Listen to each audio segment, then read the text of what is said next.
Doreen, how you doing? I'm great. How about you? Let's talk about, what's going on here? When are we going to start having an adult conversation about what really works and what role love plays? I was listening to you as I was on hold, and you mentioned some things about trust and whatnot.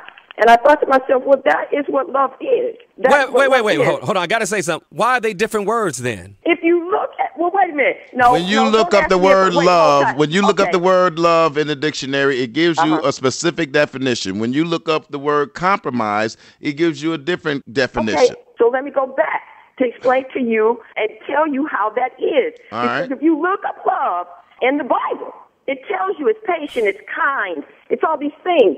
So if it's all those list of things, then acceptance and trust, all those equal those words. When you say to define communication, we got to have a word to say communication. Love can't say, you can't say love is, well, now I guess I'm saying what you guys are saying. Exactly. You talked long enough to hear our point, didn't you? Thank you for going around the world to come back to the point we made. Absolutely. Thank you. Hey, Katrina, how you doing? Hi, Michael. How are you? Good. Help me understand your perspective on this. You have to look at it as that whole love thing, that's a fairy tale. It doesn't happen. It's not real. And the idea is that you go into it with things that you're looking for with the other person is not all necessarily going to be just love. Love is not going to sustain you. As you get older, because you change in life, you need to see what that person is going to be able to contribute to you throughout the years and be able to sustain that. How old are you, Katrina, if you don't mind me asking? I'm 46. There's a mature love and there's a young love. And what do you think is the difference between the two? The young love is that you think that you're looking at everything through rose-colored glasses and everything's going to be perfect.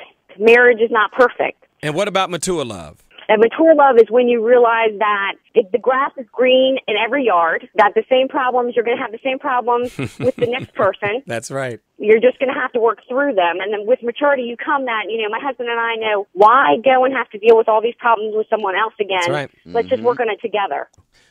This is a tougher question, Gloria, than most people really thought about. And then when they start thinking about it, they end up coming around to the point that maybe they didn't agree with what they thought they agreed with. What do you say, Gloria? Does love conquer all, number one? And why are we not promoting the business side of relationships? A lot of times people get love mixed up with emotional Thank you, Gloria. things. Like, I can't live without this person, or this person makes me who I am. Thank you. And that's not what love is. That's dangerous, too. George, you know what you're saying is right. And Gloria, first of all, I appreciate you calling in. And I think that once we have a conversation about it, that we realize once we get through talking that they're separate. And if we don't measure them separately, we can think we're getting love when we're really not. I can tell you, after being married for over 18 years, I'm still in love with my husband and respect him highly, very much so. And I love the way you just separated those two words again. I'm really appreciating you right now.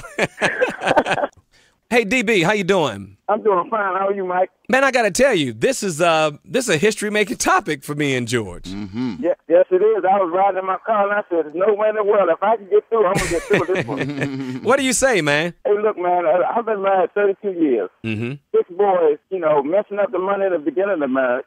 But now, through true love, for the last 28 years, it's been really, really wonderful, man. I tell you, having a woman to accept you as you are, see you through all of your foolishness, and being able to stick behind you, that's my lady. Acceptance. I like that as another word we can throw in. Absolutely. Oh, yeah, the acceptance is great. DB, I wish we could just develop a new way of talking about relationships. We can talk about love. Do you love him, girl?